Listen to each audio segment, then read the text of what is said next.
last bench. So we will start off with We are recording. the probability course, introducing the probability axioms and so on.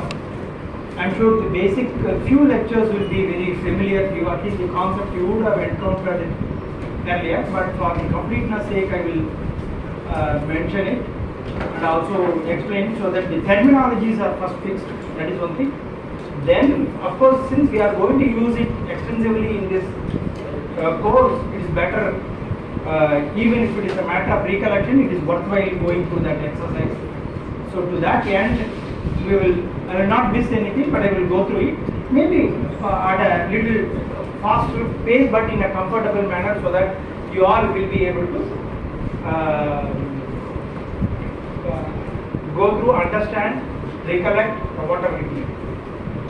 So what we are essentially going to discuss and model is about random experiments.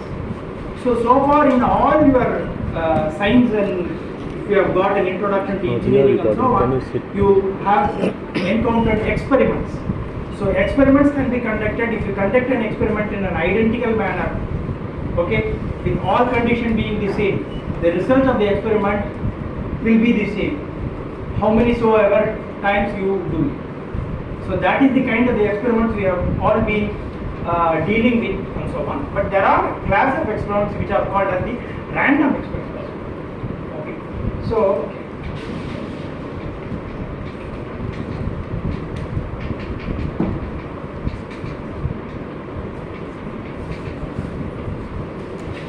first we have a notion of random experiment. Excuse me. Hello. We are recording. Can you please? So this is what we are trying to analyze, model, and so on. So in the sense that the outcome of the experiment is not known a priori.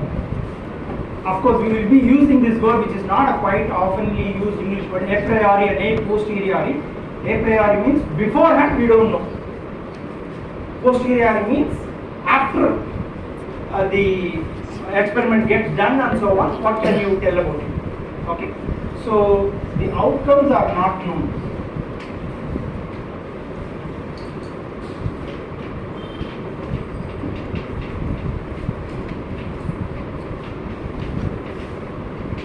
So this is what these kind of random experiments are characterized about. But you have to clearly understand what we mean by random in that word. Okay, when we say the outcomes are not known, it is not that there is nothing we can tell about it. If that being the case, there is no need for this course at all. There is something we can tell about it, and what we can tell about it is what we are concerned about. So when we say the random experiment is a random experiment, although we do not know what outcome it will yield, we know what are all the possible outcomes that can come out of this random experiment. That is one thing that we should know. Without that, we cannot even talk. When you do something, we don't know what can occur. Okay? Then, and every time it keeps changing, we will not even be able to enlist the possible outcomes. Then we cannot even model anything out of it. So this is a very reasonable thing. So we know what are the possible outcomes. So the set of all possible outcomes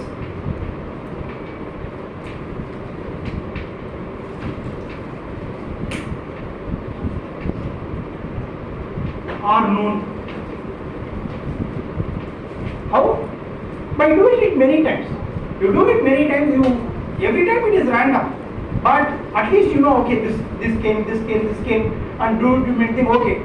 Set of 10 things came, beyond that nothing came. But that may be a rare event also. Okay. But you know the kind of the experiment it is, you know something about this one. These are the only possible outcomes that can happen out of it. So from that you know the set of all possible outcomes. That is one thing. Then this is where it gets little fuzzy. Okay. What happens here is the experiments are conducted in an identical manner. Okay, an identical setup. So that the way the experiment, the phenomenon, physical phenomenon behind the experiment behaves, that do not keep changing. Okay, the setup is the same in the sense that its behavior, although random, the way the phenomenon which gives rise to the random outcome, that does not change. So that needs a very precise way of telling, but we can only tell this much. In the sense that if you say we have told that you have a complex system which you want to model, so we can do it probabilistically or stochastically, where you may have factors or degrees of freedom which majorly govern the dynamics of the system or few, but there are many other minor effects that can also occur and so on. So those major factors are fixed. It may be pressure, temperature, volume, or it can be initial velocity, acceleration, and so on. So certain things are all fixed, but there are many other minor factors which are unknown or we don't care to measure it. They can be changing. So this is what we mean by telling that the setup is fixed. Other things also is that is, see, in the case of coin tossing, there is no major factor. Of course, major factor is only few things, how you toss it and other things. Another most important thing is that the experiment itself is not changing its nature, and the way it dynamics itself does not change from time to time, in the sense that it is stabilized or it is statistically identical. But that itself begs a question that is what we are trying to do. We want to first define what probability is, then we go to what do you mean by statistical identity, stationarity, everything will come but much later part, but we have to invoke it even right now. Okay, that is what happens is, if you do an experiment and then little later the way it works, the outcomes, the factors affecting it, the dynamics, if it keeps changing with time, if you do modeling once, later on it may be totally different. So that is what we say it is time stationary, means that everything is settled out, there afterwards the behavior is the same, although random is the same. So this is something which you have to understand when we say the kind of the random experiment we are talking about. So first thing what we can do is, we know all possible outcomes that can occur. Okay, we will restrict them. Okay, so that is called as the sample space. List to be very precise, it's a mathematical thing, that the object or entity that we are going to talk about. So set of all possible outcomes. But I will use one more quantification called as the elementary outcomes.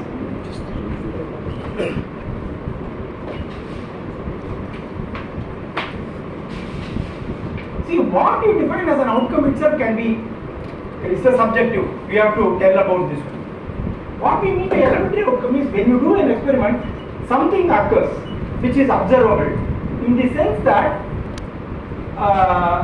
there are many possible outcomes that can occur. Each one of them are such that if one occurs, other doesn't occur. That is what we mean by an elementary outcome. It is the smallest possible distinguishable outcome that can occur. Okay, that will become more clear only when you give an experiment.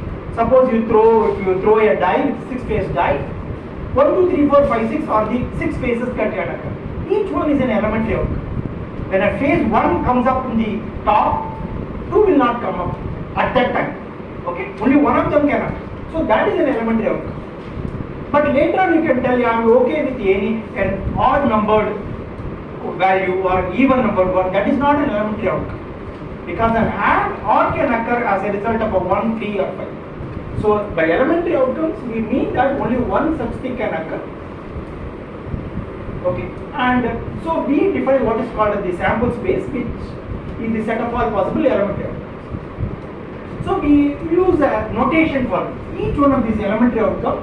We will use a symbol omega to denote it.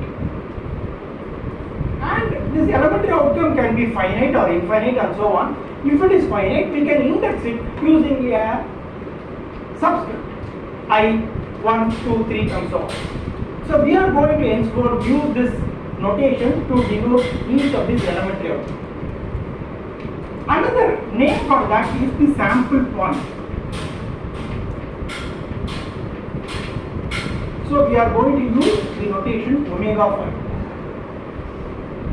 And the set of all possible sample points in the sample space, because that is what you mentioned.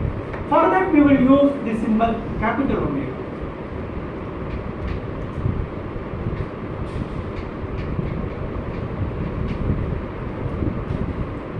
Later on we will use because it is, after all you have told it is a set, we have to also use the set theoretic terminology for this.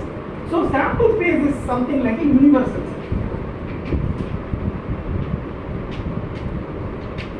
That is, it is a set that has all the elements that we are interested in. That is all what we are going to talk about. Nothing beyond that is done. Okay? So, what is omega? It is a set, okay, of the sample points like this.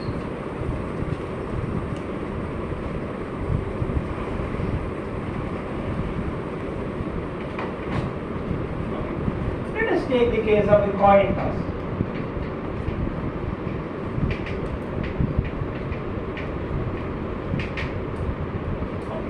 Whether it is fair or unfair, it is not of matter right now. That will come only when we associate a probability measure to it. So we know the set of possible outcomes are head or tail. Let us use a shorter notation, H for head, T for tail.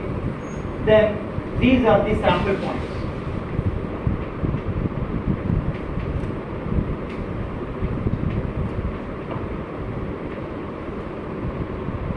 Okay. Coin toss. If you want, you can give a subscript to denote what is the sample space we are talking about.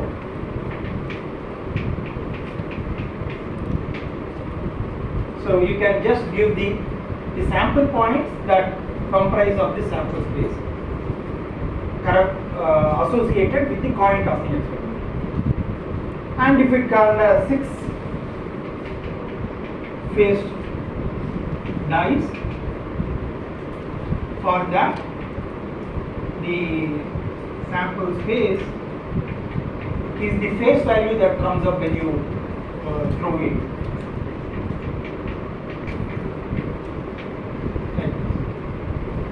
So sample space can be, first we have to find out the sample space. That is the first thing, that is the ingredient for any random experimenting before we go about talking about the likelihood of something occurring and so on. Okay. We will also be using, classically we will also be taking this experiments like tossing a coin, throwing a die, or drawing a card from a deck of cards and so on. So it's better we just get familiar. For those people, good individuals who do not play card, still, because I am going to talk about, I have to tell what it is. Like a deck of cards has 13 into 4, how much? 52 cards. Okay, so the 2 to 10 numbers can be 2 to 10, or as, or jack, or queen, or king. These are the numerical or alphabetical values it can take. Then it has, this is club, and then a spade, and then diamond, and then hearts. Okay, so 2 to 10 is 9, 10, 11, 12, 13, they form one family, and there are 4 such families, which are these things. One more thing is, these are black in color, these are red in color. Okay, so we can then talk about what is the probability that you will draw a black card, or one which is belongs to clubs and so on. Well, so these are the sample space that we have got. Okay. Well, now These are the elementary outcomes. For some other experiment, the elementary outcomes can be very large too. For example, if we consider a volume having a gas, then the position occupied and momenta of each of these molecules, if we enlist it, that is one possible realization that can occur. So there can be extremely large. So the elementary outcomes are that something which may not be observable or may not be of interest to us.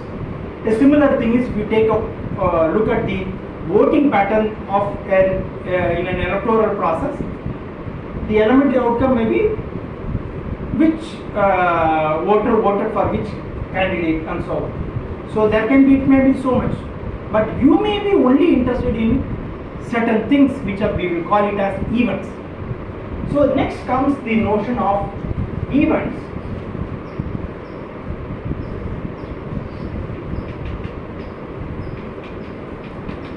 Okay, which is not the elementary outcomes, it is outcomes of interest to us. Which means that I am only interested in these events. I want to only compute the so-called probability or the odds or likelihood of occurrence of these events, not anything more than that. So first we have to list what events you are interested in, and we will confine our discussions or calculations, everything to these events. Okay, so events we will give a name, E, A, B, C, D, or whatever it is, E. If you want to have distinguish many events, E1, E2 and so on. So these are not elementary outcomes, but elementary outcomes themselves can be events. For example, in the case of simple experiments like this one, H and T are the elementary outcomes, they themselves can be events. Okay, here 1, 2, 3, 4, each one can be an element, they are elementary outcomes, they themselves can be events. Or you can have an event such as occurrence of an odd number or even number, a number not less than 4, like that. Okay, so these are the events, which means that when you say an event has occurred, it means that one among different sample points which lead to that event has occurred. That is what we mean by that. Okay, so for what it means that is some kind out of 1,000 people, if one candidate has got 400, you look at all possible ways of voting pattern, any such one in which some 400 people have voted for that candidate, then that will correspond to the total number of votes polled by that candidate. There are different ways in which it can happen. You can later on use combinatorics to get out this. So events is nothing but a subset of the sample, a collection of sample points which gives rise to that.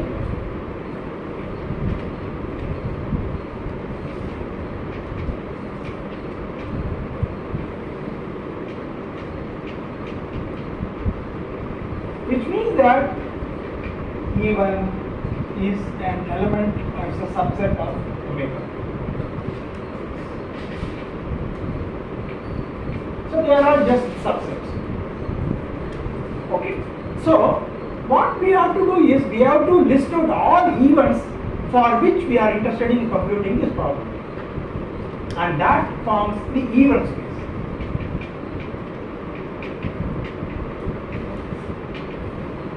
Collection of all events for which we want to assign the so-called probability. So first, next thing that we have to do is to define the event space. So what is the first thing? It is the first of all the sample space, and next thing is the event space is the next thing that we have to come up. So for example, you can tell that okay, a number less than or equal to 3, a number okay which is an odd number. These are the only two things I am interested. Tell me the probability for that. Somehow find out. Tell me how to compute it.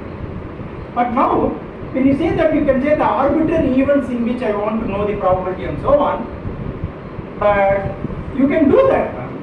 But mathematicians, what they tell is that this even space should have a structure. For it to be a logically complete formalism, or you may call it for it to be aesthetic, whichever way it is. But they tell that there has to be a structure into the even space, and only such even space are the one for which we should talk about the probability. What does that mean?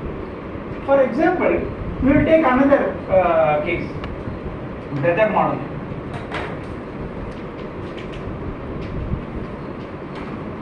So you have to just tell the weather in a very common sense way about the weather prevailing in our city in the next week and so on. You can tell it is sunny,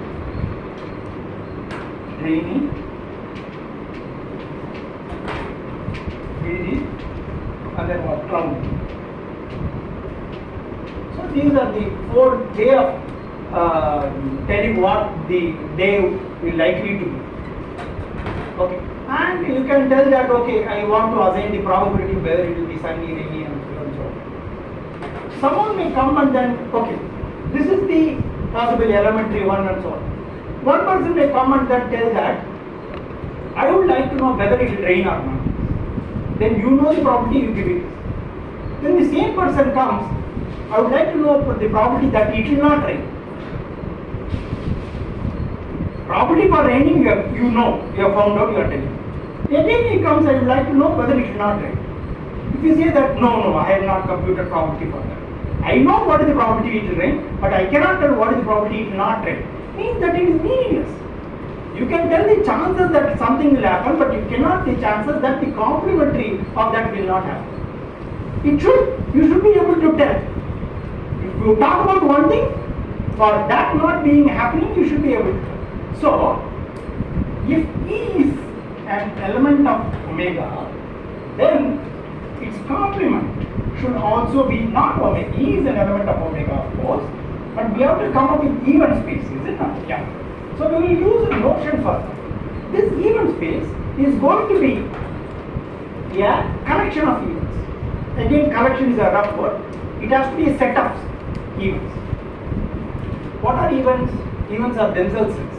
They are the subsets of sample space. So we are talking about set of sets. So for that, instead of telling set of sets, you should use a term called as the family.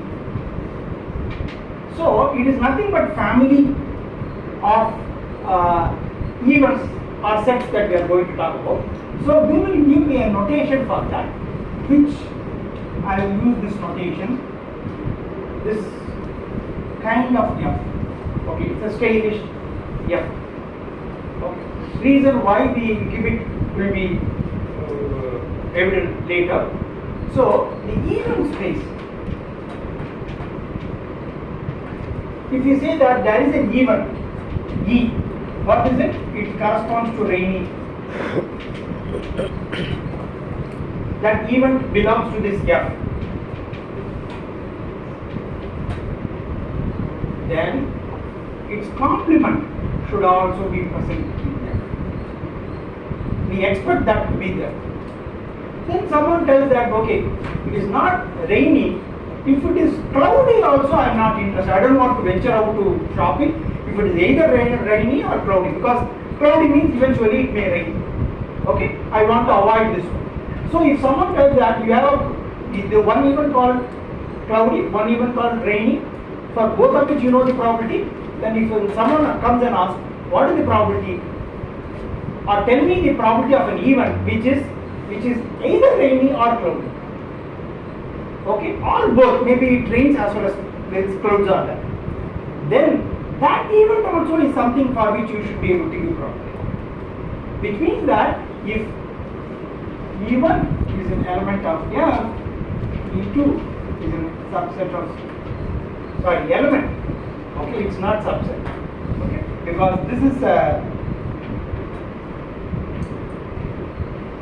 okay, then E1 union E2 should also be an element.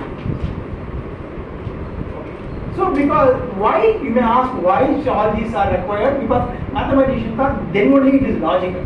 If you tell that I cannot tell anything about this event, only about these two events I can tell you, it's not logically consistent. So that is what this structure is being brought into that. So what is F? F is an even space.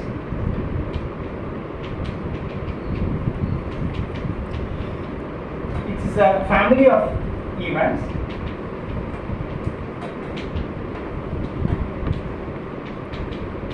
Okay, which is closed under set complementation and set union operation.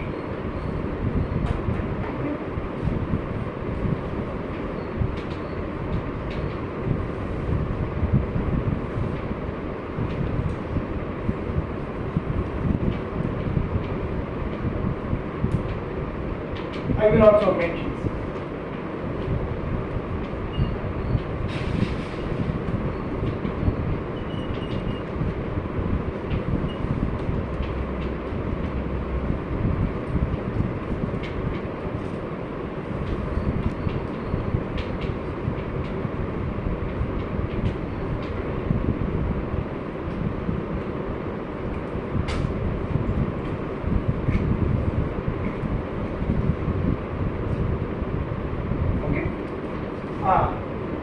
Well, what do you mean by that? It is not only E1, E2, E3. So if you have many such things, E1, E2, En are all element of this F, then you should be able to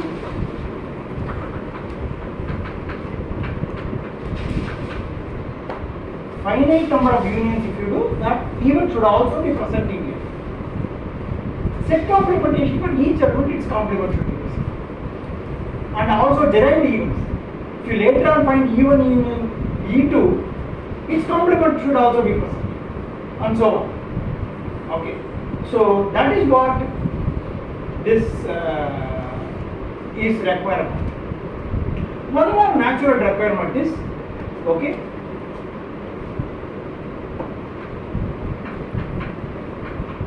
the universal set or the entire sample space should also be present in this even space, because that is obvious. Because what is sample space is a one, okay, which allows any possible elementary outcome to come. And if you do an experiment, one among the different elementary outcome has to come. And later, if you are going to assign probability for that, you can interpret that it is a sure event. Okay, because you allow any possible elementary outcomes to occur, it has to occur. It has to, that event which accommodates any possible elementary outcomes is a sure event. Okay, so that should be present. You should be able to trivially talk about it. And anything called as the I don't accept any elementary events. Okay, which is an impossible event, which we will call it as psi, or sometime or within bracket, should also be an element of here. But this is not a requirement, this is a requirement. This will come automatically later because of this complementation condition. So there are three conditions only that we put. Okay? For F, 1, omega should be an element of F. If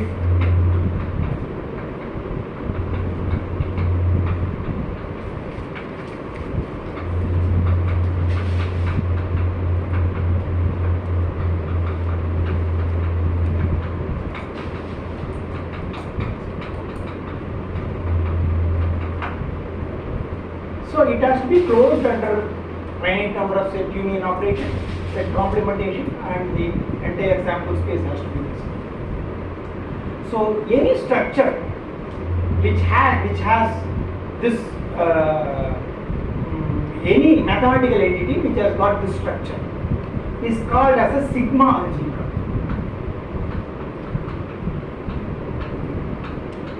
Or sigma field. So this is sigma.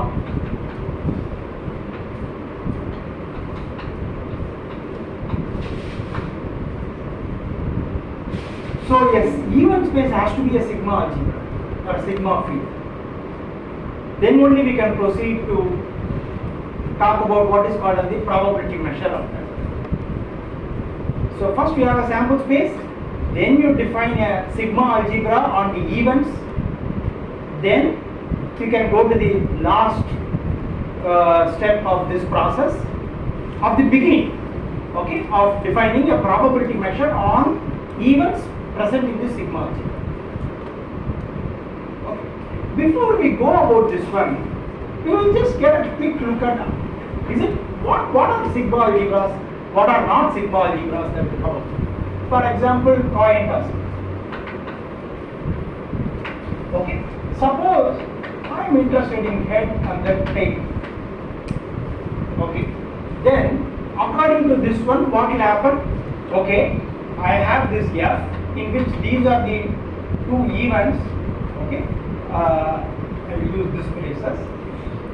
So this event head, this event tail has to be present, and the universal set which is h comma t has to be present, and its complement which is the null set has to be present. Okay, has to be present. Then you have to check whether it is closed under set complementation. The complement of h is t, complement of tail is this one, and complement of ht is this, and union of h and t is this, intersection of this is this, union of this and this is this. You can check everything is satisfied. So it is a valid sigma algebra. But if you say that I want define sigma algebra with only this one, it's not possible. Similarly, for example, six-faced dice. Okay. So you know that its omega is 1, 2, 3, 4, 5, 6. Then I define an even E1 which is odd number, E2 which is even. So what is this one? So this is 1, 3, 5. This is 2, 4, 6. Then let me try constructing a sigma algebra out of it. So this is for the dice experiment. Is I put first of all the events of interest.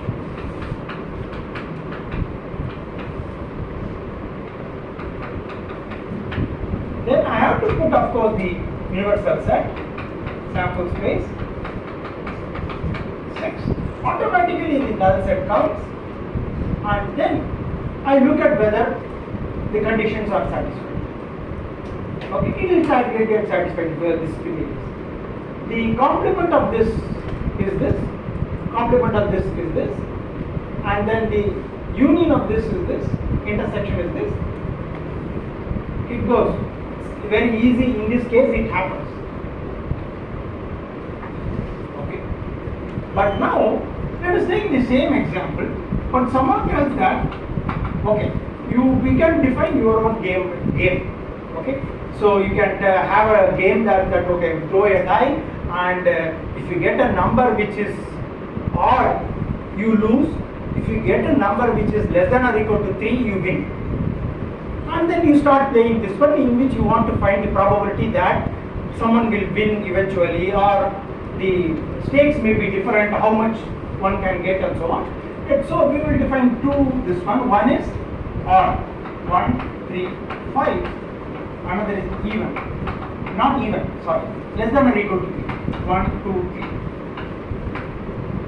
3. So what do we do to get this one? So I will start putting E1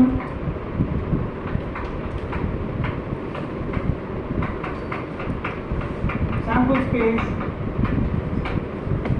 null set, and then look at the other conditions, how to satisfy this. Complement of this is 2, 4, 6.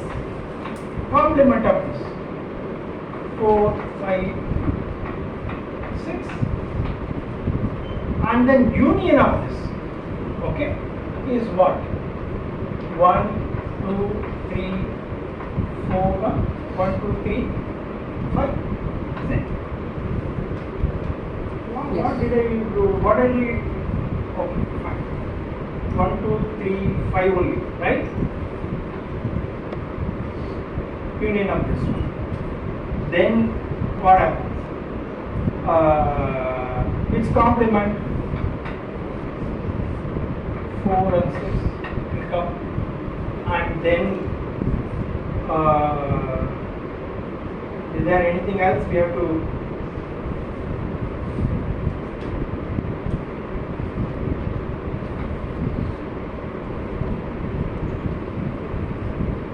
Union of this is there, it's not at there. So 1, 2, 3, 4, 6 is there. Okay, and you just look at this one. Okay, this is there already. So if you try to do like this one, you may have to input many other things. Then only you get satisfied. Okay, so it's not so easy that okay, I have only 2 events, I will start looking at this one. You have to see to that there is a definite sigma algebra that gets formed, and then only you can proceed with this. Okay, fine. Then we will talk about the notion of probability.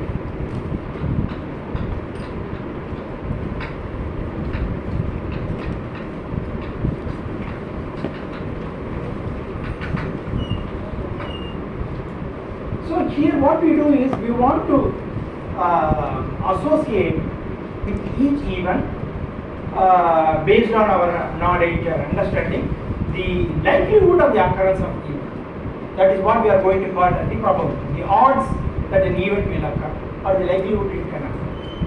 One can tell that 90% chance of getting it occurring, very very likely to occur. All these we want to quantify. So that likelihoodness, okay, assigning it is that you want to give a measure for the likelihood of something being happened. So it's basically you are assigning a measure of the possibilities of an event occurring. So it's basically an assigning of a measure. Okay. So for that, what we will use it, we will use the notion called P for standing for probability. So which we will assign for every event. So for every event in the sigma algebra, we want to assign a number or something which will tell about the odds of occurrence of that event, or it's a measure for the occurrence of the likelihood of that event to occur. So it is basically a function mapping from the sigma algebra to the real life. Okay. So if E is the event, so we will use this notation. P of E is the probability that this event will occur.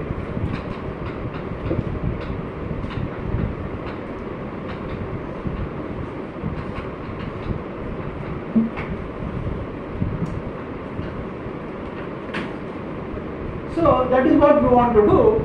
So we can use 90%, 80%, 70%, and that is a measure we can use.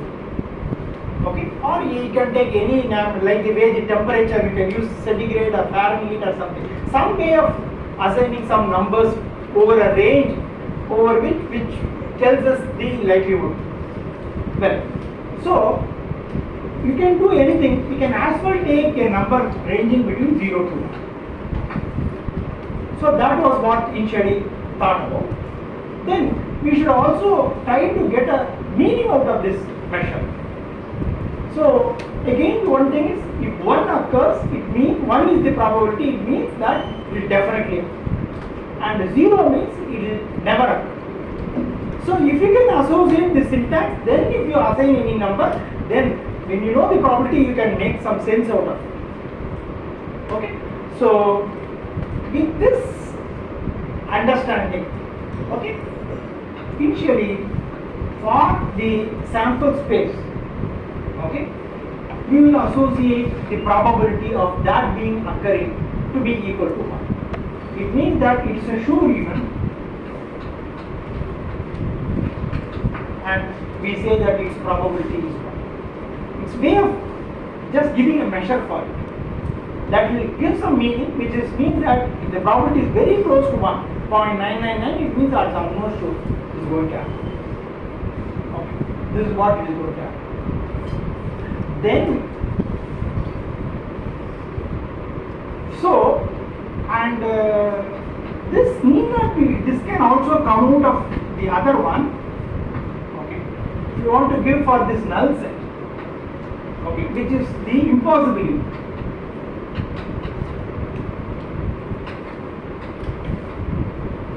There are other ways of arriving at what I am going to tell, which we will do later. So we have to give it a measure so that that indicates that it never occurs. It is okay. So for that we will give the lowest possible value, which is 0. Which means that the number ranging from 0 to 1 is such that as it increases from 0 to 1, more and more probability means more and more likelihood of it. So for any even E, if you are going to give a probability measure for that, it has to lie between 0 and 1. So this is one important requirement when we want to use this interpretation consistently.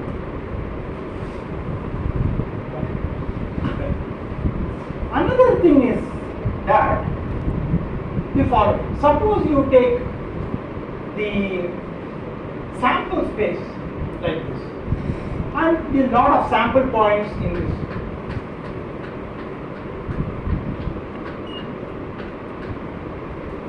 An event is a subset of the sample space like this.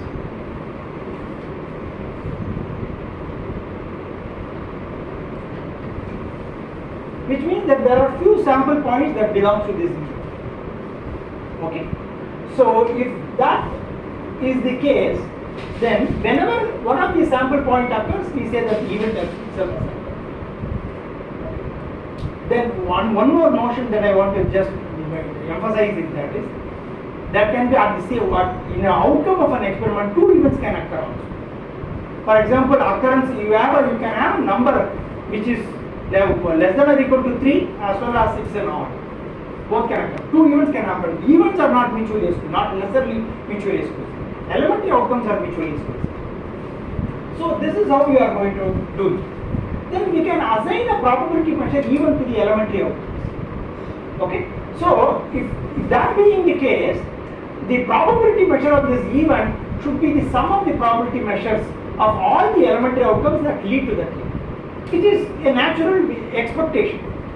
So you can sum up the probability measure of all the sample points comprising of this event, and that should give you the probability of the event. Okay. So this is how it should happen, which is a reasonable way of demanding the requirement. Now, if I have a case where we have got some way of assigning, defining events and lot of this one. If I have two events, one I call it as A, another I call it as B, it has certain sample points which are not present in B, and the vice versa. They have distinct sample points.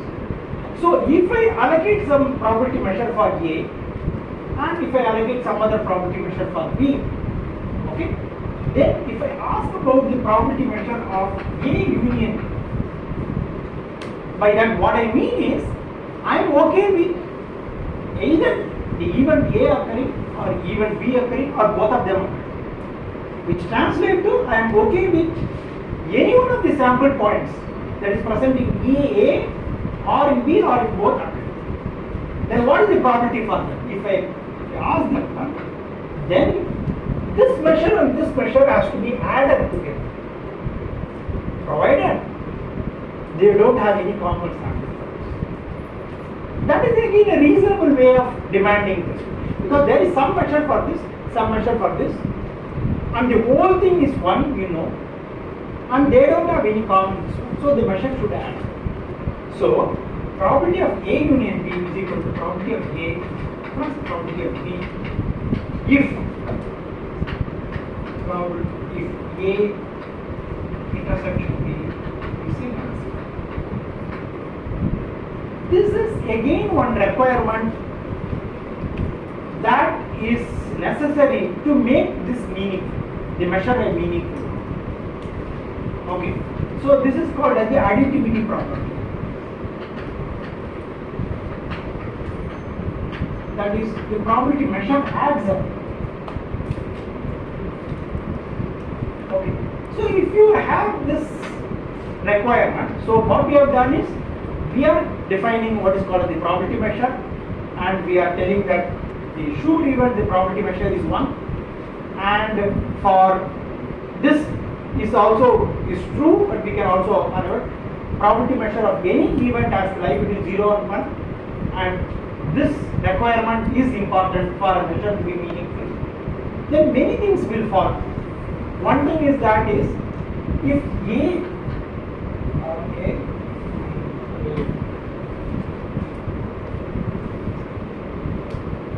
let's continue using this. So if A and A complement are two events, A complement are two events, then we know that A intersection A complement is a null set and A union A complement is a universal set. So probability of A union A complement is probability of which is equal to 1, and because of this condition this also becomes probability of A plus probability of A complement is equal to 1. So probability of A complement is equal to 1 minus probability of A. This follows. So if you know the probability of an event, its complement will be 1 minus the probability of that. From that itself we can find out it. Omega complement is psi. So therefore, 0. So this is not actually requirement, it will also follow from that. Then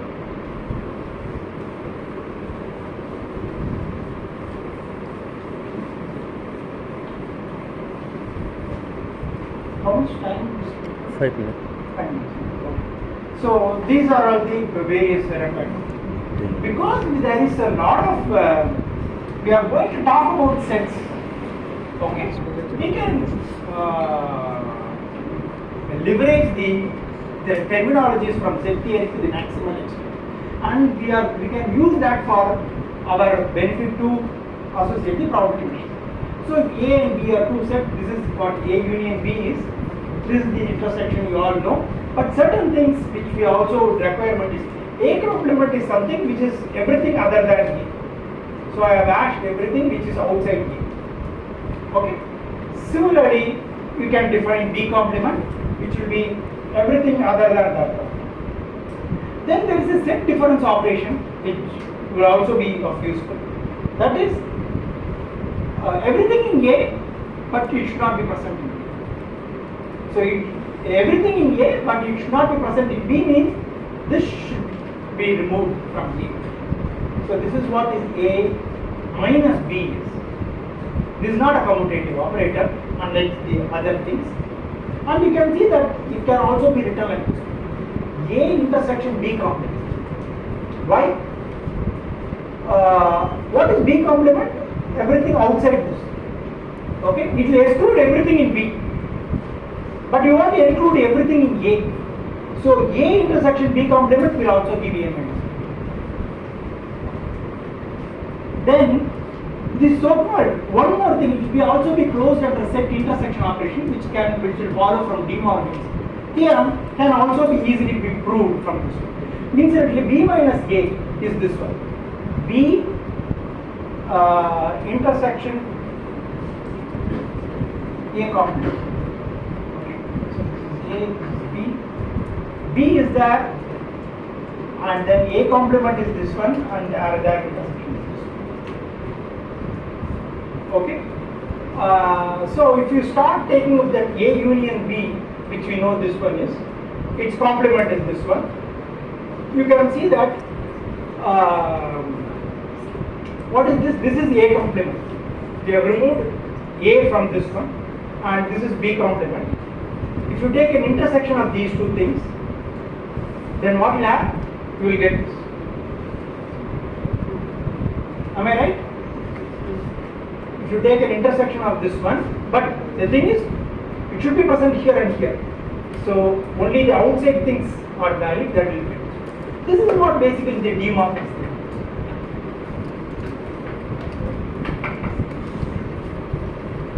So it will also tell that our whole this one is closed also under set intersection, finite number of set intersection, even space is closed under that. One more thing is that is a partition.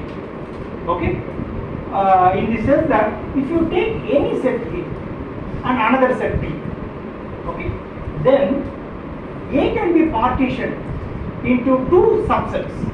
One is A intersection B, another is A intersection B complete. In the sense that these two partitions, if you union it, you will get A, and the intersection is nothing. Okay, so this is A intersection B, this is A, this is A intersection B, and this is A intersection B complete. So from A, you cut out this one part, and you have another one. So this basically way of partitioning A into this one. And the probability measure of this plus this will be equal to probability measure. Okay. You have time or you have to stop? Okay, fine. So we'll stop at this point.